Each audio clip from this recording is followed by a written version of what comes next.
You are tuned in to the FowlWeather podcast, the forecast to your next successful hunt. Coming to you from the home office, Jack's Reef, New York.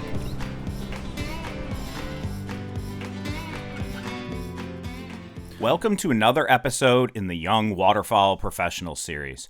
All of us in the profession of waterfowl and wetland science, conservation, and management came from somewhere. These are the stories of young, passionate conservationists that have made their passion for the ducks into a career.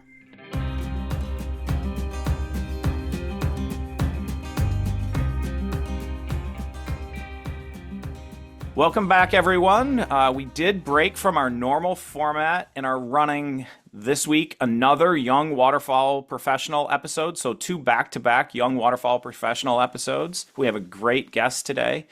But the topics coming up on the FowlWeather Podcast Data Stream series are a bit, I'd say, intense, even for me. They include the history of hunting season frameworks and the history of adaptive harvest management.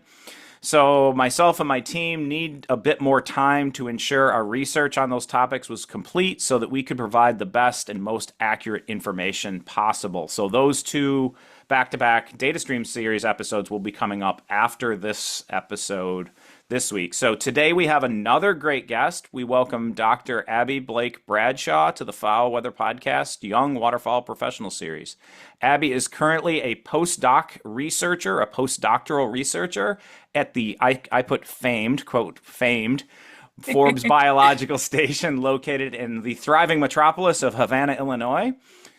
This is where Abby conducts applied research across a variety of topics to inform management decisions. Current projects include studying how waterfowl respond to spatial and temporal changes in hunting intensity and evaluating temporal patterns in calling behavior of the federally listed eastern black rail. A lot of folks on here won't be familiar with the black rail. I've never seen one, right? But this is, she's hoping to help inform future monitoring efforts for this very secretive wetland species.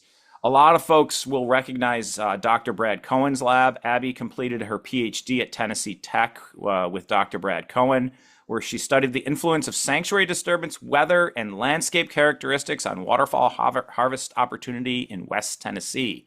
I have you down, Abby, as having 17 scientific publications. Look that up. Goodness, I haven't been keeping track that much. It seems like it's getting bigger. 17? Wow. Well, that's what's on ResearchGate that I found. Yeah. So it's really good Cool. for where you're at in your career, because you've been like a year and a half as postdoc there, so not too far out from your PhD.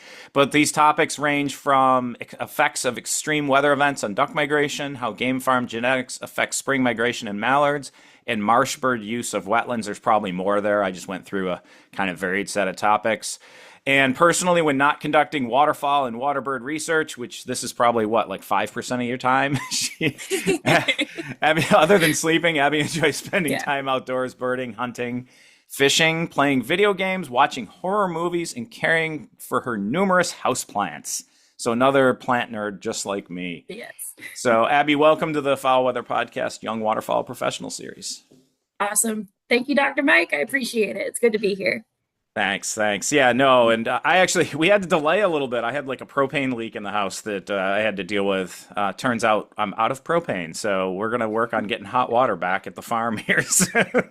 And hopefully if a truck does show up, we'll hear dogs barking in the background. But so I do have to ask on the personal level, horror movies. So What's your favorites? Ooh, I think favorite, I struggle with coming up with like a single favorite. The movie that I've been really gravitating back to lately has been Midsommar. Like thinking about the solstice. I don't know if you've seen it. I have not. A very uncomfortable movie, I would say, but definitely worth looking into. And you, before we were kind of talking, saying you were going to Sweden. It kind of takes place in Sweden. It might be worth it, or it might detract you from approaching. But I kind of have like a love-hate relationship with horror movies. They actually do scare me. I just think it's like goes by. I just can't get out of my own head, I think, and realize that none of it's real. I like to kind of get wrapped into them. I do that with all movies, though. I like to really get into them, I think, emotionally. I remember as a kid laying on the carpet at my aunt's house watching Nightmare on Elm Street and then never being able to sleep. Like I probably shouldn't have been allowed to be in the room type thing, right? So, but yeah, that's a cool one. And we'll get back to some of the other pastimes of yours here in a little bit and how you got into them, especially kind of on the outdoors end of things, which our listeners will be definitely interested in. Definitely. So I hope the thriving metropolis of Havana, Illinois has been treating you well. I love that town. I've been there several times. We had some grad students doing some captive mallard research there, and so I would show up during the summer to check how things were going and help set that work up. It's a cute little town. But tell us about the local environment around Forbes Biological Station, kind of from a river life, wetlands, and bird perspective. Yeah, I think Havana, Illinois is about 3,000, 3,500, kind of depending, I think, on the year. But Havana, I love the town, honestly. Like there's been all sorts of effort to kind of reinvigorate small towns along in Illinois, and I'm sure elsewhere too, are struggling as people are shifting and moving for work and things like that. But this river town seems very resilient. I've kind of been in the area off and on. I got some experience here early, kind of out of college. But ecologically, it's a really cool area too. Back in like the 1930s, a lot of wetlands along floodplains and everything. We essentially tried to drain a lot of the floodplains because that had really, really rich soils that made it really, really productive for agriculture. And so there's some of these like large levees and drainage systems along the Illinois River. So it's a very interesting system. It's a heavily modified system. Where I work, Forbes Biological Station, was established in 1894. And so I'm at one of the, I think it's the oldest inland field station. There's like a coastal field station that beats us by like a few years or something. But we celebrated our 130th anniversary. And something that's been really cool about working here and thinking about kind of the area ecologically is that we have records of what used to be here and now what's here now. The Illinois River used to be highly vegetated, extremely important for waterfowl and fish and other wetland species. Nowadays, waterfowl really still rely on this area. I am located, our station, my office is actually located on Chautauqua National Wildlife Refuge, which is one of those reclaimed drainage and levee districts where they have some deep water areas as well as moist soil management. So tons and tons of awesome duck food. The Walter's millet, if you're familiar with that plant, it's like a big bushy millet plant. It's so cool to see it in this area. And so while the river has kind of gone through some modifications with the like drainage and levee districts, it's practically voided the main channel and kind of the associated wetlands from having like the vegetation that it used to. But nowadays, we really rely on management such as moist soil management and stuff to produce food for the different wildlife that depend on it, such as waterfowl. So it's kind of a center of wetlands and ecological richness kind of within the landscape matrix. So we get to see some really cool stuff. My husband and I, my partner and I live on one of the state fish and wildlife areas. And so we're seeing osprey and eagles and pelicans. And in the fall and the spring, we get the really large migrations of white fronts and snow geese in the area. So it is a really interesting area. It's very cyclical, we do a lot of the work on the migration and now kind of a little bit more work on wintering. But say all that to say, I feel really lucky to work in this area and recreate in this area as well. Yeah, it's a great place despite the modifications and the levees, berms, dikes, whichever term you like to use for them. They're kind of used universally. Those were I think a lot like where we're at along the Erie Canal and the Seneca River here in New York, where those were put up to keep the river out, and then water was pumped out of those areas so that they could be farmed, and you basically just reverse engineer them to hold the water in once they're kind of reclaimed and restored as wetlands. Is that kind of similar, Abby, is what's going on there? Yeah, exactly. There is a large wetland restoration called the Emaquan that's owned by the Nature Conservancy as well as U.S. Fish and Wildlife. And so that drainage and levee district actually had one single farmer owning it. And so when he was retiring or some sort of change in his life, he actually sold that entire drainage and levee district to TNC. And what they did is they stopped draining those wetlands, and that basin filled up, and the wetland vegetation came back within like a handful of years. And so that area had been row cropped for, I think, over 75 years. Yep. But I think it's just so amazing that the wetland seeds persisted within the area for that long. And so and the birds move them in quick too, right? Like we see the same thing. Like those want to be wetlands. Like if you look at if there's level ditching in them or anything like that and it's a wet year, they start to grow cattail and other wetland plants like right away. I mean, it's awesome. I was in forestry and I stopped because I'd mark timber, and maybe 20 years later you would see the fruits of your labor, if not you may not even see it completely in your lifetime from a really well prescribed cut, right? So I kind of got into wetlands because of the ADHD thing I've got, and I'm not clinically ADHD, but I'm not a patient person. Let's go with that. And because you can restore these wetlands, and it's like 1 or 2 years later, and it's spectacular. And those first years are just amazing when you put water back on, and it's like everybody I work with on a habitat management component too always wants to put plants in or put seed in. I'm like, no, they're there. You'll be fine. Just give it a hot second. You can supplement it if you're missing some things later, but see what comes up first, because most of the time that seed bank is either there or the birds move it in really, really quickly themselves. So It's pretty neat stuff. So you mentioned too that your partner Theron is also in the field of kind of birds and conservation in general, and so good luck with that, because my wife and I are as well. Couples in conservation are a thing, but it's not easy to do. My guess is you've had to kind of move and end up in different places at different times, and then end up back at, like, luckily you're back together at Forbes again at this time. So like when you were in Tennessee, where was Theron off doing something else at that time, or? Yeah, I mean, you're hit the nail on the head. Like in conservation, oftentimes you move around for different jobs. Like I've been following the ducks. Is kind of what my parents like to tell people. Like, where is she now? But yeah, I think, Theron and I have lived apart at different times. When I went down to Tennessee, Theron actually switched over to the management side. And worked with the state agency, TWRA, Tennessee Wildlife Resources Agency. You were able to stay together. Yes. That's great. We stayed together.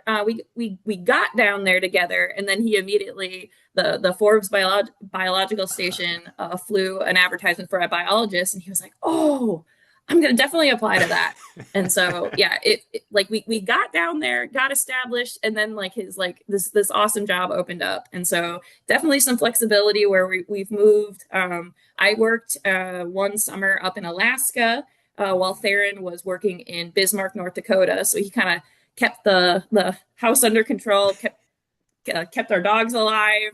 And I called him once a month when I had a satellite phone. So we've been apart at times, but it's definitely so great to be back together, working on ducks and stuff. So, yeah, it is awesome. Abby and I were talking ahead of time. It's like when you work in the field with your partner, like ahead of time what you're like a step ahead of them. So as you're like putting ATVs on trucks or hooking up boats or anything, it's not like other people that you go recreate with or whatever, you almost sometimes like have to give them direction and things, and you look over and like I'd look over and Sarah's already doing the thing I was thinking about next, because your brains end up working alike when you live together. I know. We both are kind of on the same wave that we know what we need to do with this ATV. We know what straps and everything. And I think it's been challenging at times, but we've really overall have really, really enjoyed the experience.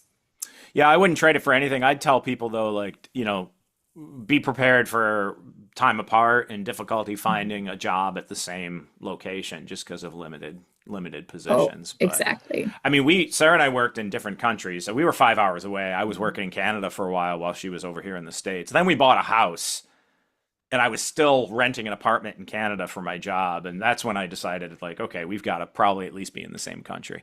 It was really funny because she's Canadian and I'm from the States, and we were technically had jobs in the different locations. But, you got to chase your passion and see where it leads. Absolutely. So, but you've had like this really cool accumulation of events through your life. So, like, finding this kind of waterfowl, wetlands, waterbird career, kind of like what was your path and what was your inspiration without starting like at birth, right? Like the Cliff Notes.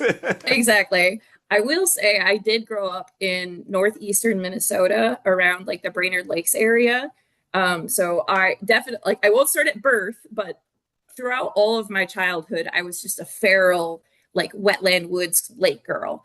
We had like a wetland we lived on a hill in these pines, and there was a wetland at the bottom of the hill that me and my sister got into all sorts of trouble with. But I would say then I went to college. I was always really interested in science, especially interested in biology. But I kind of actually listened to some maybe not so great advice at the time, like that there's really no jobs in biology. It's really hard. Like, oh, you shouldn't do it. But while that, I think that is still true, that it is challenging at times to like find positions in conservation or in biology. We're not often like extremely well funded, but I think it has been really worth it. And I'm just really glad that I finally made the shift over. I started as chemistry major, immediately switched to biology, environmental science, met my partner, and then kind of went from there trying to get more research experience. And so I got a little bit of experience working in prairies, mostly with invertebrates and then aquatic macroinvertebrates. And then Jay Von Bank, actually, Dr. Van Bank, who's up at USGS Northern Prairie Research. I forget what it's called, but up in Jamestown. Yeah, Northern Prairie Wildlife Research Center. I believe it actually is wildlife in there, but maybe not. So the Northern Prairie Research Center of USGS, yes. exactly, is where Jay's now. But Jay had a technician fall through at the absolute last second, and he was friends with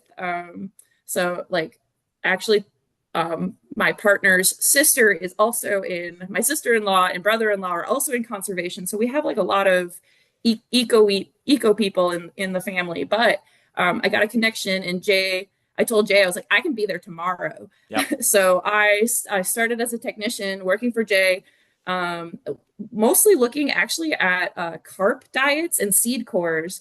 So started with that, got some experience doing the lab, the kind of the experience that people get the microscope time. Mm-hmm. But then I got to help band lesser scop. And I think that, holy cow, I think that hooked me. A lot of the stuff that I do for work really mimicked kind of like just the outdoor recreation that I did growing up. But man, I really enjoyed putting waders on and hopping in and out of the boat, scooping lesser scop. We have these traps where you basically dump corn in the water and the birds really, really gather up. And then you slowly introduce like a wire trap around them. And then once you successfully catch birds, you go up to the trap and you scoop them out. And I think that was just one of like the best experiences approaching the trap. It's covered in ice. It's like kind of miserable, but it was such an amazing experience that I just wanted to like learn more about birds, especially ducks. So. And from there, that it all took off, basically, right? Yeah, basically. So who, as far as mentors, like, so you mentioned Jay Von Bank. Who would you say, kind of looking at the folks that helped you grow as mentors out there? They were very important to me, very diverse group. And, sometimes, and my own story is like, I had Guy Baldessari, who kind of wrote the book on with Eric Bolin on waterfowl ecology and management. He was my first waterfowl professor at ESF. I was a forestry student at that time. But then Scott Petrie, Dave Ankney, who are kind of really outspoken people, right? Especially Dave Ankney was before he passed away. Scott's still kicking around with us and a very good friend of mine still. But Dave was very outspoken, and I get all the time like, Mike, why do you have to ruffle everybody's feathers on stuff? And I'm like, I'm just having a conversation. Like, that's my mentorship, right? Was like, push the envelope a little bit, you know, to try not and burn bridges, but like ask the hard questions. And so those are the people kind of that influenced me. Rick Kaminsky, you know, a lot of big names out there. Bill Edelman, who is known, he actually for studying rails in Oklahoma and such. He was at Southeast Missouri for years and ended up being chair of the department. He's retired now, still a good friend. But these are all folks that got me into, you know, the waterfowl end of things, the kind of controversy that follows some of the waterfowl topics and such. But enough about me. Your mentors, who really influenced kind of who, you know, Dr. Blake-Bradshaw is nowadays? Absolutely.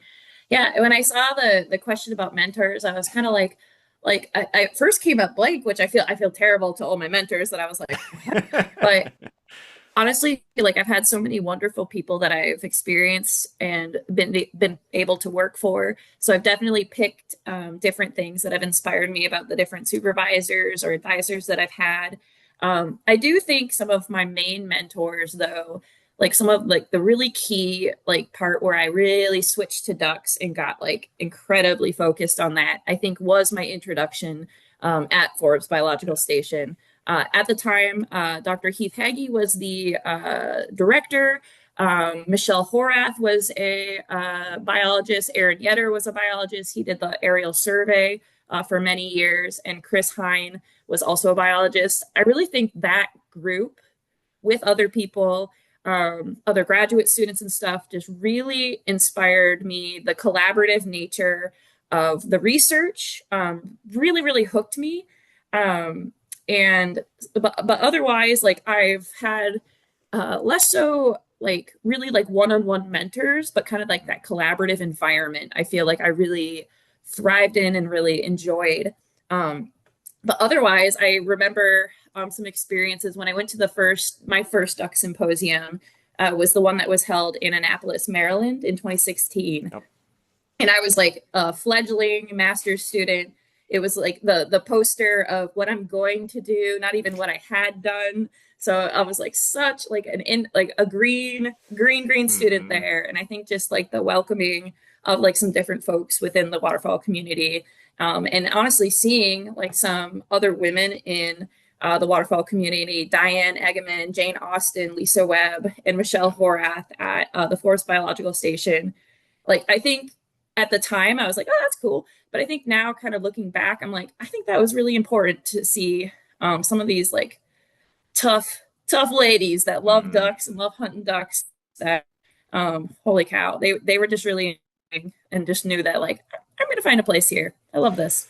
Yeah, and Diane Egeman is one that strikes me too, because I worked with her in the Atlantic Flyway Tech Section when she was the Tech Section rep for Florida, and then she moved up, and always she's like respected by absolutely everybody in the field. My wife absolutely loves her, and that's one of the things I noticed too about the Duck Symposium last time was it's really refreshing to see how many women and young ladies, graduate school folks are there too. From the years that I've been going, I feel like we've got a lot more balance. And I think that the level of the science, the level of the presentations from students is just wicked top notch now. And I think there's a lot of kind of competitive nature to be better than, you know, everybody else's lab, which is a good thing. It's not like anybody's against anybody. It's just like everybody wants to be at the front end of the cool work. So yeah, that's awesome. Some awesome stuff. And by the way, this is a funny one.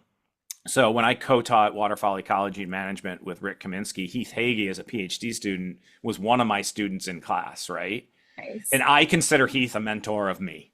Yeah. So that's that kind of collaboration, that back and forth type stuff. Like I look to Heath as a guide, professionally and how he conducts himself and such as well, and just absolutely the quality of his work. If I could also add, that kind of just makes me like think too of like reflecting on like my like really close like Corey Highway and Dr. Nick Masto were my like student, like we were the 3 students sent out to study mallards in West Tennessee, and holy cow, like even though Corey was a master's student, I was a PhD student, I felt like he mentored me in things. And holy cow, Nick Masto, and I would never want to live with Nick again, but holy cow, I love to work with Nick. Nick's the best. I remember, I don't remember why we were on like a meeting with y'all, like we're in your field house, but yeah, you guys were a tight knit team, and you got a lot of papers together out of that, and a lot of really cool work done for the ducks and for duck hunters in that part of the world, I think. So. But let's jump into that one then, a bit on your research. So you have this paper in the Journal of Wildlife Management, which is a top-notch journal, Influence of Sanctuary Disturbance, Weather, and Landscape Characteristics on Waterfowl Harvest Opportunities in Western Tennessee. And it is dense. There is a lot of information in there. But the one thing I kind of picked out from a weather end of it for a Fowl Weather podcast was that harvest opportunity, and is that for all ducks, all waterfowl? What was that like when you talk harvest opportunity? Was it? So with harvest opportunity, our description, or what we were measuring and counting as harvest opportunity, was using actually acoustic recorders. So the acoustic recording units, or ARUs, to assess shotgun blasts and basically try to measure areas. Like, is there more shotgun blasts on different parts of our study area? Is there different times of the week? Is it a weekend warrior thing versus like a weekday? So not necessarily any type of duck, but just when measuring when hunters were present and ducks were present. Theoretically, no one's shooting without ducks being present with the cost of ammo, but... Exactly. And we're not saying people are actually harvesting. It's just the opportunity. If you're firing your gun, you feel like you have the opportunity to harvest birds. So harvest opportunity, as measured, indexed by those ARUs, increased 2% for every 1 degree Celsius decrease from mean low temperatures, and 9% for every 10%, for every 10, oh my goodness, what is the measure for barometric pressure? What's an HPA? My goodness. It was like HPA, but it was always like change. If it's dropping, you've got cold like stuff coming in versus like clearer weather. Yeah, barometric pressure, while super impactful, is one of those variables that like my brain gets like turned around super easily. Well, increasing barometric pressure is usually like high skies, less clouds, high pressure, right? So I've always said, like, everybody's like, let's go hunting. It's going to be rainy and windy. And I'm like, no, like I hunt on broken cloud, kind of windy, like a little bit of a cooler temperature, but like, I like bluebird days with wind and like broken clouds, and that's kind of what, like, that's a little cooler, and that's kind of what this feels like, right? So exactly. I've told people, like, I don't hunt in the rain. I'm like, no, it's raining, staying home. I don't like being wet. I've done it, and I don't find like it's any better. So so that's some cool direction for people. But you also studied, this was separate from this, was you had an extreme weather events paper that you put out with like Nick Masto and Mike Brazier and others, I believe, and found basically, like, so I've always said this, once ducks get to like the latitude of West Tennessee, the Boot Hill, Missouri, and then south, they just kind of mill around. It doesn't even matter if it gets really cold. And people see that too. Like, what you're seeing are, when the cold events affect ducks moving into that area, that's what we predict on the Fowl Weather podcast. But once they're there, they kind of like follow rain patterns, food, disturbance. We can get a little bit more into the disturbance stuff. But you basically found that even though it was like a really cold event in January, February, I can't remember. Yeah, they just sat still, I think, right?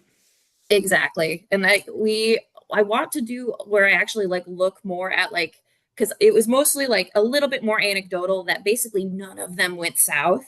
But that analysis, we were looking at essentially like survival in February during this extreme climatic event versus 2 normal Februaries. So in February 2021, if you guys remember back, there was a big freeze that basically froze Texas's electrical grid.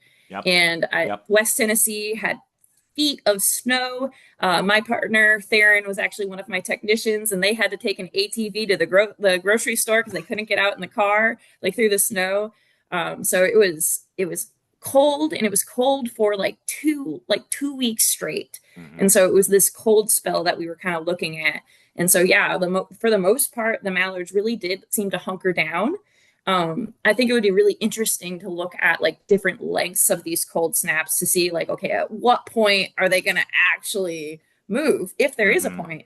Because there's been some different cold snaps the last few years. I know there was one around the holidays or Christmas, and a lot of our transmitted birds were actually pretty susceptible to harvest. We haven't looked at that in any official capacity, but that was kind of an interesting thing too.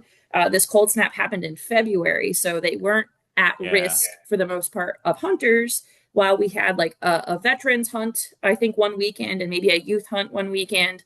Overall, it was relatively safe. So it seemed like the birds could kind of like focus on surviving.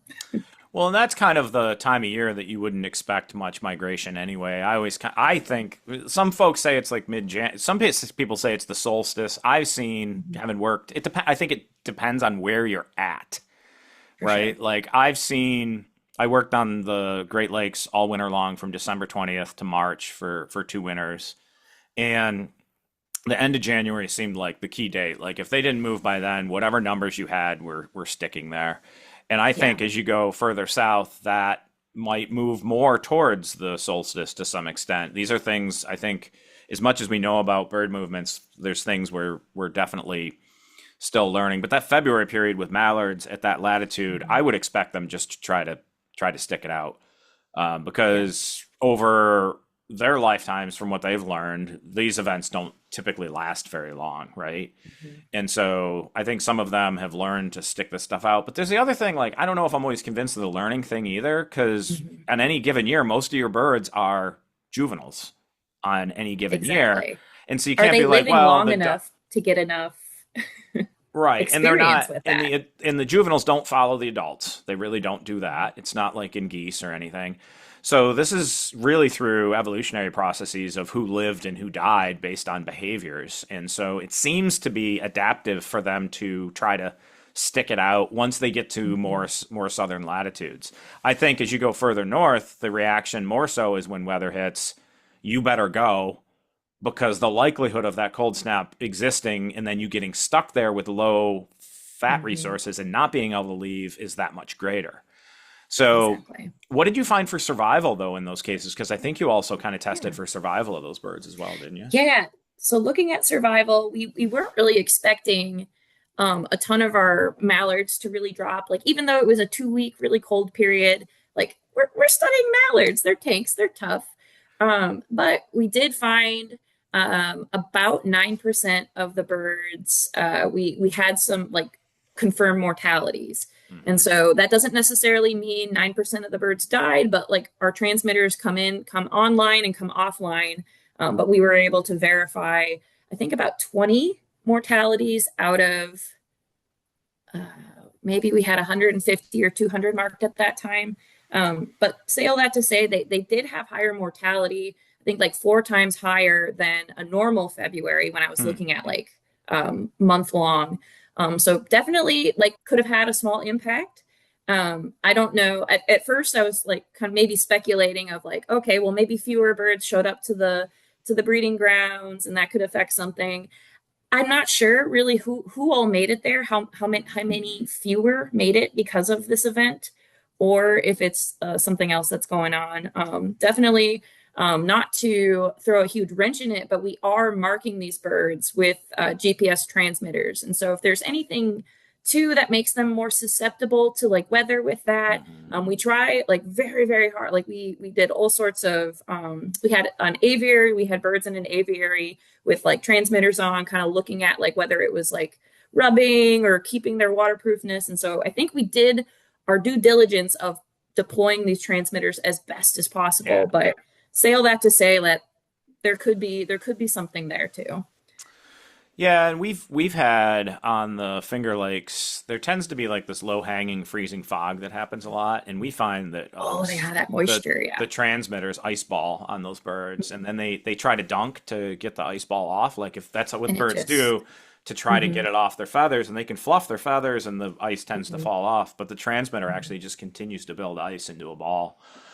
So there's some very specific locations where it just doesn't work out. I think telemetry is awesome, but we always have to understand the limitations of it. It doesn't work everywhere all the time. So absolutely. And I think the different weather conditions, if it's cold and wet, the cold snap that occurred, I think around Christmas. So birds were being harvested. And so we actually got access to like a freshly harvested bird. And it's like, yeah, we saw some evidence of like, oh, well, maybe this transmitter made it a little harder. But then the carcasses that we found in February, like, weren't all ice covered. But so, yeah, just something to consider. No, it's interesting, though, the trying to set it out. And these are the things that I think, if they try to set it out and they don't make it, over time, if it's milder at northern latitudes and these birds there's a segment of the population, right, that's trying to stay north, and they're surviving at a higher rate because, say, season's closed and they're not down at the southern latitudes where season's still going, and they're surviving at a higher rate than others, then that disproportionately changes the genetic makeup of the population. I think it's like a cool thing none of us have really been able to test, but we talk about that way, right?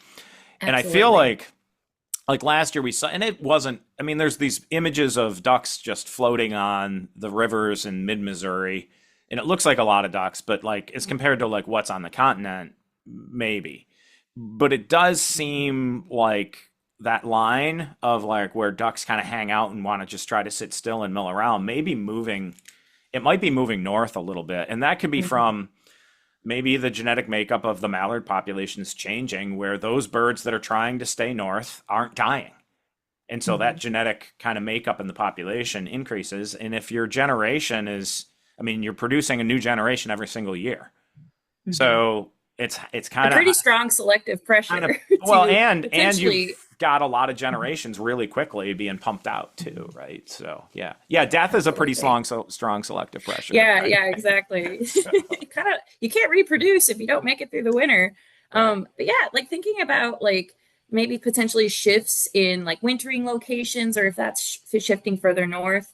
Definitely, there's been some work done. Not as much by me, but looking at kind of the overall like shifts in harvest derivations of birds. I think that was Bram Verheijen. Yep. Lisa Webb, Dr. Heath Heggie, and other Dr. Lisa Webb and elsewhere. So that's been kind of interesting, and like definitely in my thoughts these last during graduate school these last few years. Now I'm in central Illinois. This was definitely a spot where a lot of our West Tennessee mallards either overwintered or stopped over along like the confluence of like the Illinois and Mississippi River is really important, kind of by St. Louis. And I will say I then continued in my postdoc to mark more mallards and some green-winged teal. And so we've got one of the largest dabbling ducks and like the smallest dabbling duck, trying to look at how weather, hunting intensity impacts either departure decisions or just daily what they're doing, how they're moving across the landscape. And I will say I tried to run a model on departure decision, or so a 1 if they left, a 0 if they didn't leave. Right. I couldn't run it for mallards because none of our mallards left. Say all that to say, like, these are kind of preliminary results, and like the transmitters kind of come online, come offline. But at least from marking 75 birds over 3 years, so not hundreds, but our sample of 75 mallards either didn't make it through the hunting season and were harvested, or they just stayed kind of within the Illinois area. And so that's only a 3-year study, so I don't want to like try making like any like major claims or anything. A lot of our wetlands, we haven't had like major floods lately, so we've had pretty good wetland conditions, or like where we've had open water. There's also like a river or a creek that runs into the big refuge on Chautauqua National Wildlife Refuge, so that the birds seemingly, when it did freeze up a little bit, moved to that moving water. And we're able to kind of hold on to, stay in pockets and stay this far north. So it really seems like they're at least attempting to stay as long as possible.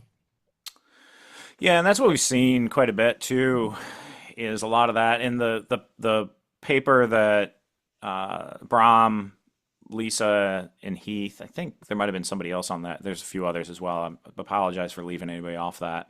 But they used the kind of band recovery and how band recovery had changed through time. And I chatted with Heath about it, and I think I've talked about it on the podcast before. I'm like, that has to be conservative for the movement north, because they found like these slight shifts north, like 400 kilometers or something like that, right? Like not that far is what you'd expect.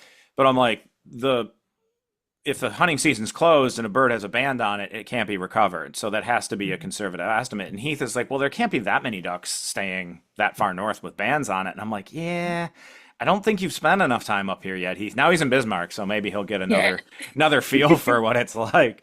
But I get, because I've lived in the South, and like some of my coldest hunts have been down in the Delta of Mississippi and hill country in Mississippi. It's cold, damp, but like when it's 35 kind of spitting snow and rain down there, and it's the same exact temperature in Minneapolis, Minnesota, ducks don't have to go anywhere. And so I think there's a lot of misconception about how little ice we've had, how that's changed, how contracted our ice fishing season has become and things like that, and how ducks are trying to hang on further north than they used to. So absolutely. And we've kind of touched on it a little bit too, but like we've talked about like disturbance and hunting disturbance. And so as like seasons close, but it's still like maybe okay conditions, birds are like, oh, this is safer and I can hang. So yeah, I think it makes kind of intuitive sense that like it's definitely weather, but also whether they're a target at the moment.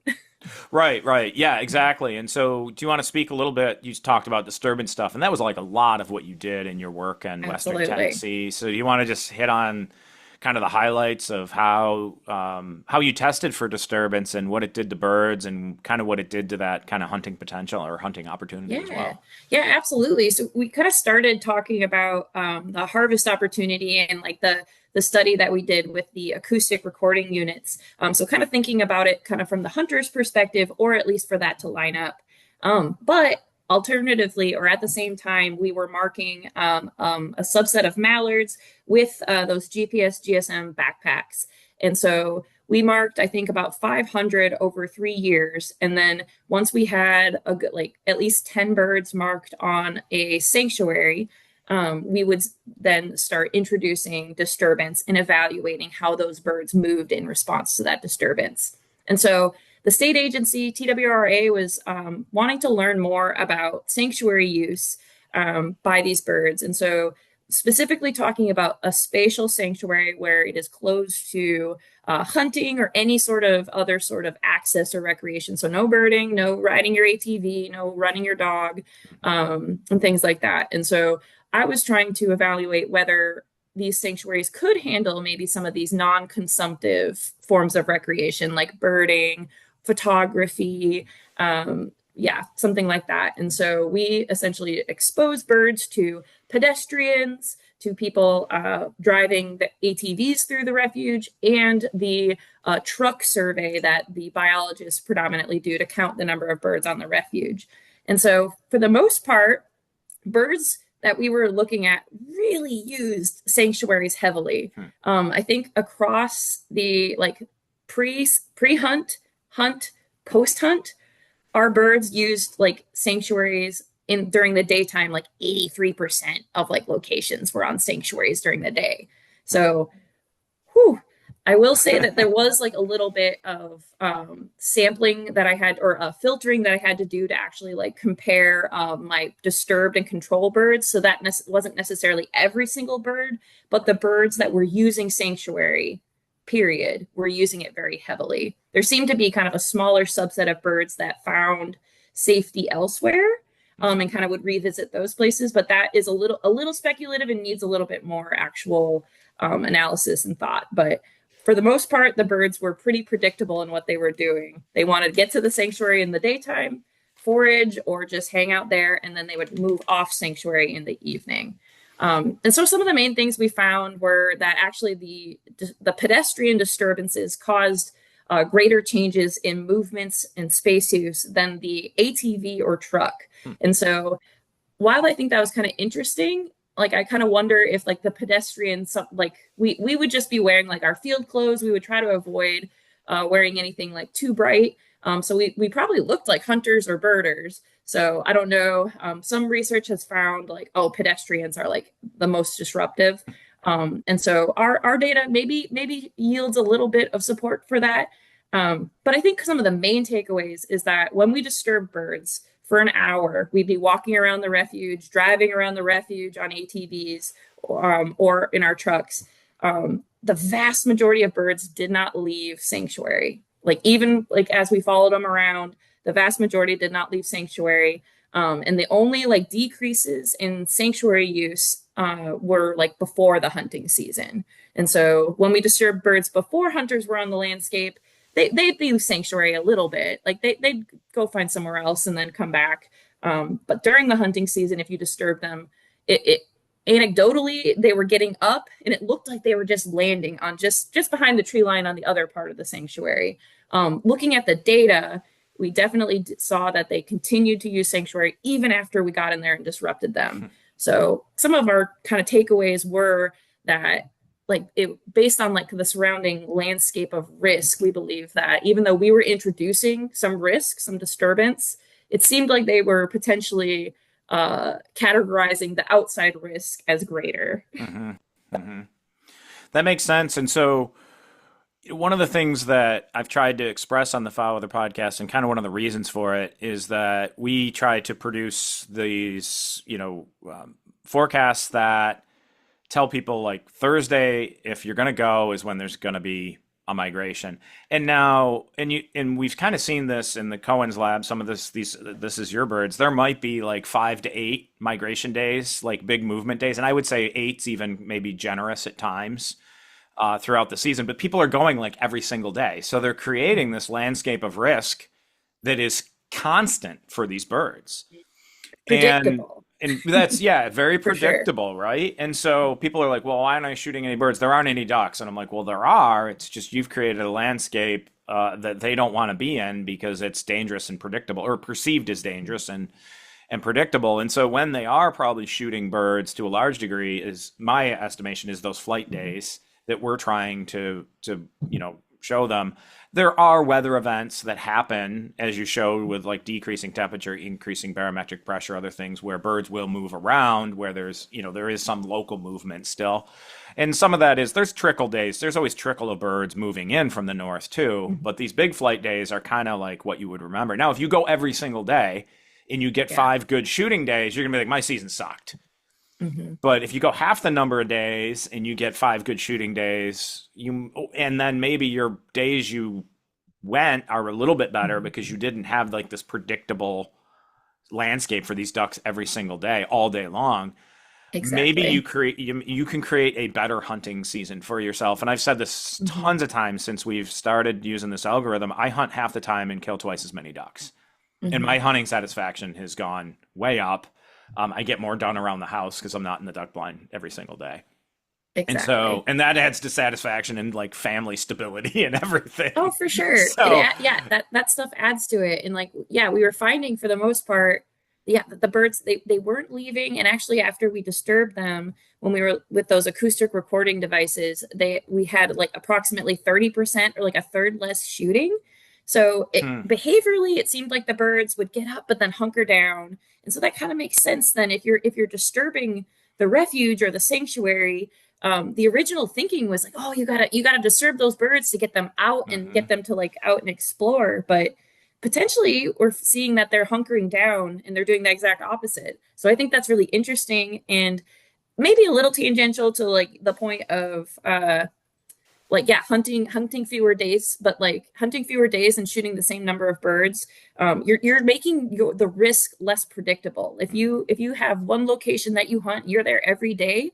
It only takes a few experiences for birds probably to pick up on that. Like I imagine getting shot at and surviving is a pretty strong behavioral push to not do that again. So, well, it's even worse here. So, I mean, we've got refuge areas that we can hunt 3 days a week, which are fantastic. They do cool. Pretty well.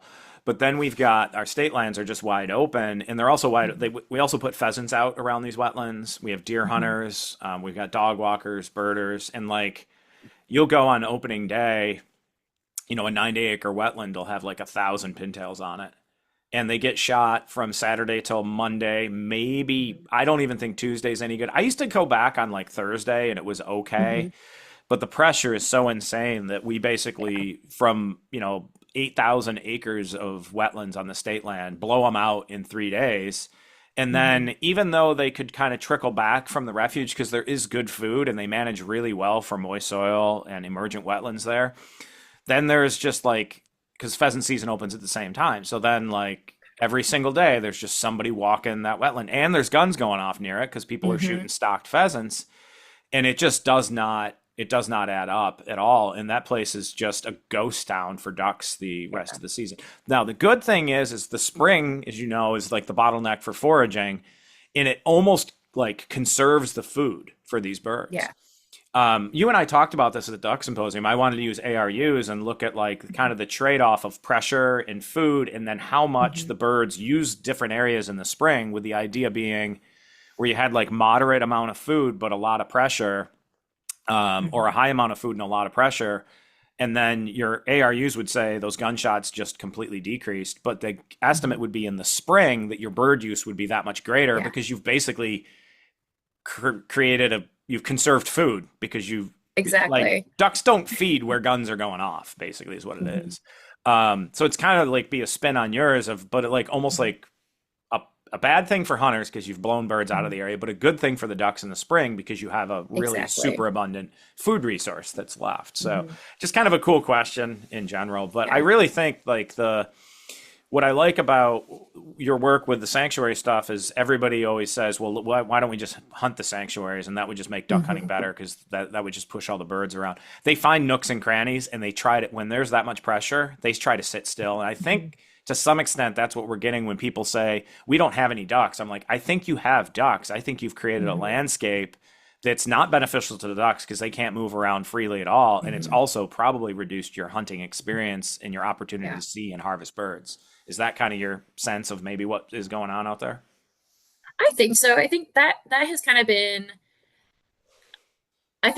kind of some of my takeaways from my experience in West Tennessee. And now with the work that Corey is continuing to do and like putting like these little stepping stone refuge areas, trying to understand, I'm not sure if he's looking into like what size is necessary, but like if we can increase that connectivity, can we, I guess almost confuse the birds of like where is actually safe, because there's these little pockets. It may be harder to differentiate like a big safe versus small safe.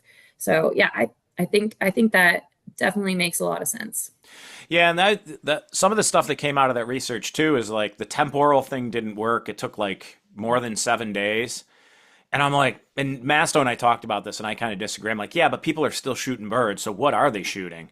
Right. So there's got to be some birds that have to move, even though they know the risk. There's that's going on potentially.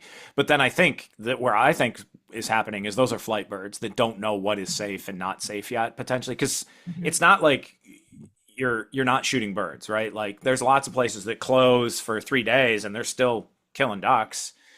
So there's still something going on there. It's not like you have to close something for 7 days to then shoot another duck, right? There's like a little tweener thing that's happening. So I'm not one that's wholly convinced that temporal stuff doesn't work at all. I think there's something to that. I think all day hunting and closure at sunset, a duck can tell when the sun goes down. Like it can physically see the sun go down. When I used to hunt some spots in Missouri, conservation areas, when it would close at noon, about 10 o'clock, ducks would start trickling in. And those are probably like either juvenile ducks that didn't quite know what they were doing, or they were ducks the day before that didn't quite get all their proper, like they didn't feed properly or whatever. And they're kind of getting hungry around like 10, 11, but they can't quite tell if it's safe or not. So they go test it out and they get shot. So exactly. There's some tweaks out there that can happen, but Corey's stuff too is pretty cool. We had him on here as well. And thinking about how we can create, these safe areas where birds will kind of move around a little bit more and jump between those and then potentially end up on a nearby hunted area. So exactly. Neat stuff. So interesting from the bird perspective, because we got to take care of these birds. We got to give them sanctuary and we got to give them food to send them back strong. But we also need the hunters because the only reason that we have all the conserved land is really because of the dollars and the passion of our duck hunters. So for sure. A little bit then on your hunting experience and how that, like off the research, because since we're talking about hunting, and you sound like a pretty avid outdoors person. So is that, I mean, growing up in Minnesota, it's kind of like a lot of these rural areas. And you said near Brainerd, were you? Yeah. Yep. Okay. Excellent. We had a boat growing up, so lots of tubing and skiing and fishing. So yeah. And where did you find the duck hunting bug then? Ooh, I didn't touch any sort of hunting or duck hunting. I wasn't ever like anti-hunting or anything. My cousins always hunted. They'd go to the deer shack, but only the boy cousins went. I was like, I would have gone. I'm not bitter. I'm a little bitter. Bitter party of one. But I did then, I actually had a friend and mentor, Ben Williams, who was also one of Heath Hagee's student when I was doing my master's. And we were both living in Champaign-Urbana. And so trying to figure out like recreation stuff to do. And Ben really took me and Theron under his wing and mentoring us in waterfowl hunting. And so like it felt so natural, like it really mirrored a lot of the field work that I had done, other than this time, rather than like a Secchi pole for like turbidity, I had my gun. And it was, we went on like 3 or 4, 5 hunts before we actually harvested a duck. So I think that, but we were really trying to figure out kind of the landscape. And I think Ben was like, good, you won't have like an undue expectation. For sure. Yeah. So I've been on just a few like barn burners, but for the most part, I've been like relatively unsuccessful. Like as I'm like getting into new areas. So I've really enjoyed it. I really thank Ben for his mentorship. But yeah, I really enjoy it. I do have a crossbow for deer hunting. I used to be able to pull like the 50 back, but right now I'm like, well, not right now. So yeah, I really enjoy it. We live on Spring Lake State Fish and Wildlife Area.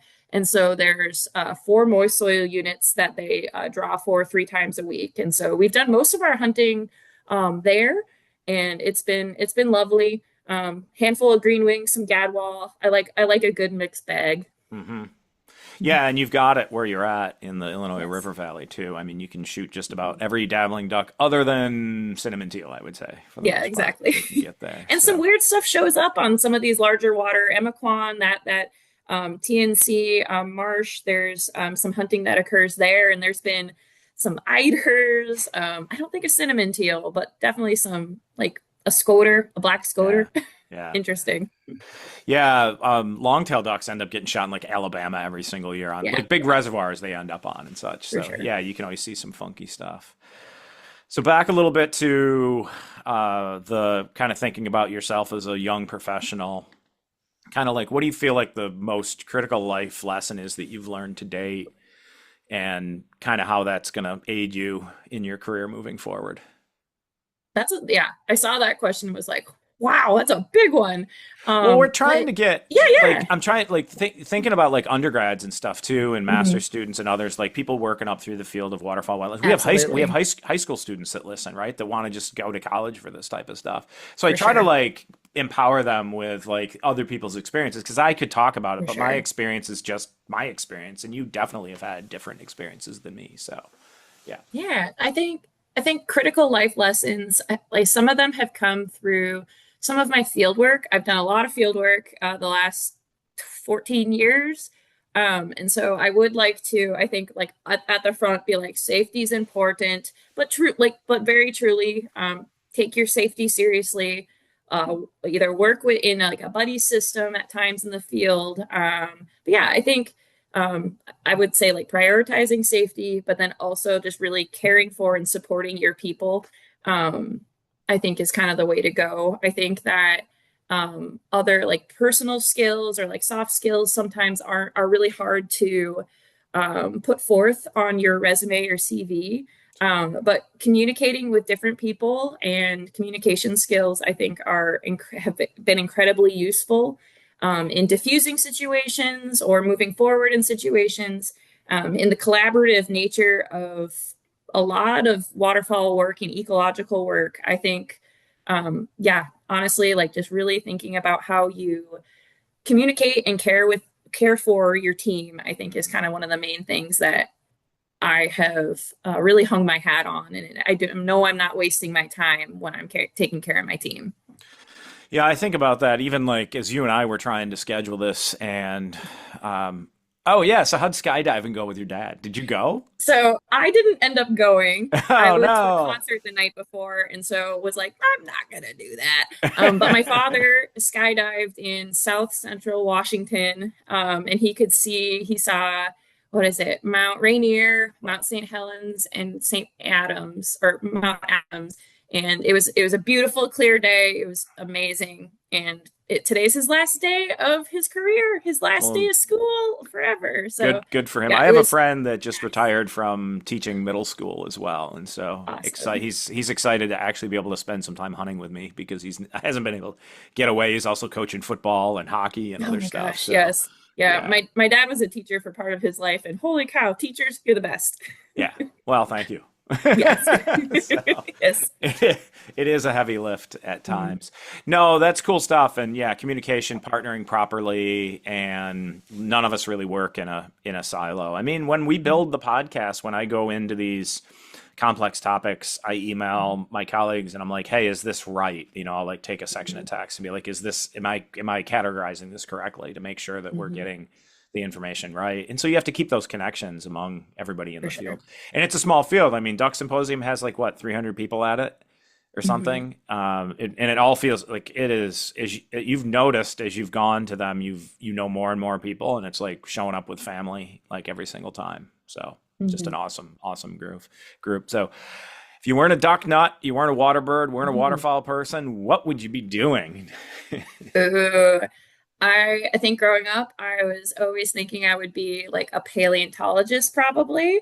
So dinosaurs. I know ducks and birds are technically dinosaurs, so it's pretty cool that we get to study them. But yeah, I think I would be a paleontologist. That's That's kind cool. of something that a passion that I've never really gotten over, and I'm Hmm. kind of sick of trying to get over it. So I enjoy honestly learning about like evolutionary ecology and like how they understand that dinosaurs did a certain thing based on a fossil. I'm like, how the Hmm. heck did you learn that?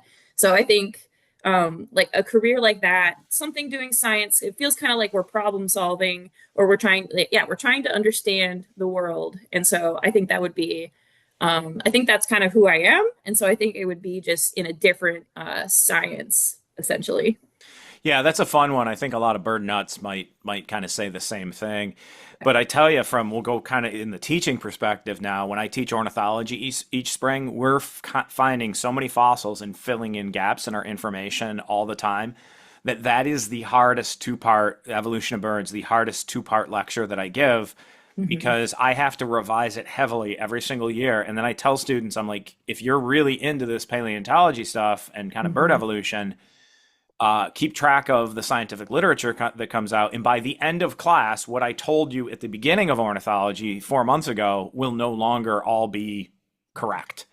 And that has Exactly. happened kind of over and over before. So, Mhm. and the one that always confuses people is so there's like these two major splits in dinos, the lizard hip dinos and the bird hipped Yep. dinos, as to how their hip formation is. And interestingly enough, the lizard hip dinos became birds, which is really Exactly. and then their hips formed into the Mhm. current bird hip form that we have now, but the bird hip form that we had back then Mhm. looked like what we have now, but that went extinct. So that's always, Exactly. and surprisingly students get that because they're like, oh, it's just the Mhm. opposite, and so they get that answer Mhm. usually correct at tests. But Yeah, and I think too, just like as we've made discoveries about like different dinosaurs having feathers, so like theropods, like your T-Rexes might have. Yeah, I think that has just been an interesting thing to then take some of these like really behavioral ecology type things to like even just like the live animals that I'm looking at now and trying to think behaviorally how evolution has made them do like why do you winter here why do you move hmm now like all that kind of stuff I think has really flavored kind of just it's cheesy, but like kind of the continued curiosity of like behaviorally, why are they doing what they're doing? Well, and so I'm classically trained as an evolutionary ecologist, and my comment to a lot of folks is I think we've gone down this road too much of being so management oriented that we're just trying to answer this management question with science. And sometimes those folks aren't thinking about it in like the ghost of evolutionary past, right? Like the why, why are birds migrating to the big woods of Arkansas and places like that? Like what did it traditionally look like? And where these ducks have wintered and where they've bred has changed through time to a large degree, right? There was huge periods where they had to be non-migratory because of glacial activity and things, right? And then that migratory pattern just reshapes itself over tens of thousands, hundreds of thousands of years. So a really cool one, I'll leave you with, and you and I could talk evolutionary ecology forever, but we're going to wrap up. Sure. So Phil Lovretsky and I are working on game farm mallards a lot, and the game farm mallards have definitely longer tarsus or a longer leg than the wild birds. And he's like, oh, it's because they run around pens more. And I'm like, well, that's like Lamarckian stuff. Like your legs got longer because you had to use them more. And what I think, so if you go back and look at the old ancestor of ducks, it's like Pronorbicis or Pronorbius, but it looks kind of more like an egret or a heron long leg thing but like a flattened bill, and it's really long legs. So the way back ancestor of ducks had more shorebird like legs. And so what I think is that a mallard's still carrying around that genetic material, but just being bred in a pen for 400 years has allowed those genes to express themselves, because nature doesn't say, no, long legs don't make sense for flying and working in a wetland. And so it allows it to be expressed. It's not like selected against in nature. I'm going down a rabbit hole, but it's kind of cool to think about, okay, like why is that? Because these ducks, just because they look like they do now, doesn't mean they're not carrying around a lot of genetic material that's just not expressed, because that's what makes them successful. When the climate changes, they still carry the genetic material to be able to have individuals that look differently, act differently, and then survive those different conditions. It's kind of why birds in general are pretty successful, and ducks have been amazingly successful on this planet. So, all right, I just went on a rant, an evolution rant about mallard legs. So Abby, it's cool that there could be nature effects on genetics as well. Like, okay, this opportunity for your gene to shine. Yeah, exactly, exactly. Or the other way, and then we get long legs that don't. Yeah, anyhow. Where does it all go from here? Like, you're at Forbes now. I did a postdoc at Mississippi State, and then wandered around the continent a little bit and landed where I am at ESF now. But like, what's the career goal? Is it academia? Is it USGS, if it still exists with us, hopefully? Yeah. I will say that this has been a very challenging season or spring because there have been some positions that are no longer that I've been very excited about. But I'm trying to maintain kind of my focus and my momentum. I do. This time has really given me some takeaways of what I really want in a career. I'm really interested in training graduate students. I've always loved having seasonal technicians and like essentially helping them either get into graduate school or find what works for them. And so I think mentoring students is something that I would be really interested in. The USGS ecosystems mission area and the cooperative research units was like excellent, like seemingly opportunity for me to like kind of focus on graduate training and then provide necessary research for either state agencies or federal agencies. So having students and doing that kind of applied research, I think is like my primary goal. And so whether that's with USGS or with the University of Illinois or a nonprofit going forward, I think that is, it's very clear to me what I would really like to do and what I want to do. I love what I'm doing. I love doing research, but I would like to take kind of like that human component and have that in the future. But yeah, thinking about the ecosystem missions area, I'm just thinking about how the amazing things that those scientists do. And I'm just really thinking about all of them. Well, let it develop organically, because you've done quality work. You continue to do quality work. You collaborate really, really well. You've produced a lot of great science that's very applicable to hunters and to the ducks. And I'm going to say this myself, and I don't want it to be like listeners to think it's like a comment coming from you, but Abby mentioned the USGS ecosystem mission areas. Ecosystem missions area. And there's a lot of bird banding lab is separate from that, but that's also on the chopping block under the current budget. And the thought is that these are disposable and they're not needed. And the reality is that a lot of the duck research that guides our management, that guides our knowledge of waterfowl populations, waterfowl conservation, that has served hunters through the years, has come through those areas in the federal government. And I don't really see them as repetitious to what we're doing elsewhere in general. I don't know who else would pick that up. Universities, I don't think in and of themselves can handle all of that. State agencies, I don't know where they would handle it either. And Abby, one of the reasons did the Young Waterfowl Professional Series and did the YouTube channel so folks can see you is because a lot of young folks are having a hard time finding jobs. And so like the waterfowl world, the community, the institution of waterfowl conservation and management that we have built is built by people like yourself that have then moved on into these key positions and continued this great legacy of waterfowl conservation. And the State of the Birds document came out, and waterfowl are doing better than everything else. And that's because of the hunters, what the passion they've put behind it, and then the nonprofit, state, and federal entities that have put forth the great work to make good decisions to keep these birds with us. So I'm kind of on a little bit of a soapbox with the Young Waterfowl Professional Series. If people have not noticed it, I think the hunters out there need to look these people in the face and say, I don't want that person to have a job, because that's basically what we're doing, right? And so I would like to see us end up at the opposite of that when the federal budget kind of comes out. I'd like us to see retain things for the rural people, the resource users of the United States. And so I think these interviews are kind of key in getting that message out, Abby. So I don't want you to feel like you have to respond to that. That's just my soapbox and really how I feel about this ongoing cut to stuff, which is really just so tiny portion of the budget too. I know. Right? So. I know. I was like, we're not asking for much, but we barely have enough to do what we're doing now. I know. So it has been, I will also then hop on a soapbox and like drive it away. But it has been, I guess it has been really challenging to go through all this training, to do the science, to make awesome management decisions that are going to be more likely to be successful because we've been studying the systems. And I think I'm very glad that you are doing this, and I really appreciate like just spreading some of the information too of like what's going on. But I think I'm trying to keep momentum and know that the things that are really important to me and a waterfowl and wildlife, and I keep kind of coming back to that all of us care about this resource. And so I think that I think moving forward, I think that there's a lot of opportunities to, I guess, continue to care about the resource. And I don't really know where that soapbox is going. I feel for everyone, and I really appreciate what everyone's doing.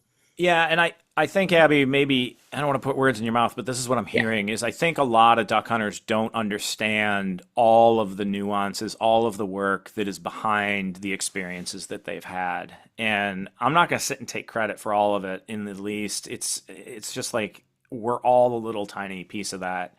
Mm-hmm. And I feel like USGS being these ecosystem mission areas being removed completely is going to be a huge loss to the waterfowl world. I mean, the Migratory Bird Office has had their budget has been stagnant for 10 years. I mean, imagine getting paid the same exact thing with inflation for 10 years. It's not sustainable, right? And the claim is that, everything's inefficient in the federal government. Those are like the most efficient people on the planet to keep those planes running to do the breeding population survey with a stagnant budget for 10 years, right? So we have to look at this and not say always, well, the federal government's just inefficient and they suck at what they do. Mm-hmm. Because I do not think that is true. With the passion of the people I know that work on this stuff, a lot of them themselves are hunters and they want to see this resource continue, and they care about the duck hunting community too. So I think, Absolutely. yes, they are the community. They are the community part of it. Yeah, Absolutely. there is. And of course, there's always waste out there. I've seen tons of waste, and I've seen horrible business decisions too in independent industry as well. Yeah. So I just think we got to be careful to throw everybody under the same, inefficient in the same umbrella. Inefficient umbrella. So, all right, let's end there. Everybody hates us now. So yeah. But really appreciate you, and keep doing what you're doing. And, I wouldn't be where I'm at if I just didn't chase the next best thing, which sounds what you're doing. And it's so cool to let your life develop organically. If I could go back and do everything I did again from undergrad through till just after my PhD, I would do it in a heartbeat. It was awesome. And now, I'm trying to share that a little bit and get folks on like yourself to share that. So absolutely. Thank you so much. Keep doing what you're doing. I don't have a lot of advice for you because I kind of like to end with advice, but I feel like keep doing what you're doing is it, because I think you're crushing it, Abby, and really appreciate you as a young up and coming waterfowl scientist. And hopefully I'm sure our paths will pass again. So thank you so much for being on with us today. Thank you so much for having me. I appreciate it.